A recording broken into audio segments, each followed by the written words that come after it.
మహిషాసురుడు ఒక రాక్షసుడు. అతనికి బ్రహ్మదేవుడి నుంచి ఏ పురుషుడు నన్ను చంపలేడు అనే వరం ఉండేది. అందువల్ల అతడు చాలా అహంకారంతో దేవతలను, లోకాల్ని వేధించసాగాడు.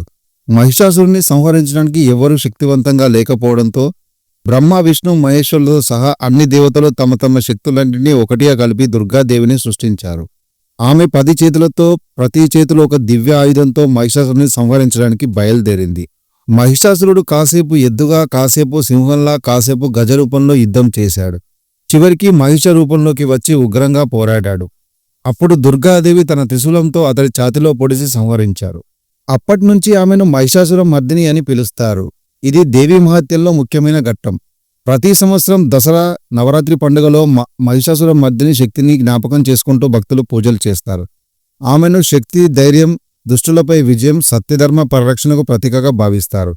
అందుకే మహిషాసుర మర్దిని స్తోత్రం నవరాత్రి వేడుకలో ప్రత్యేకంగా పఠించబడుతుంది.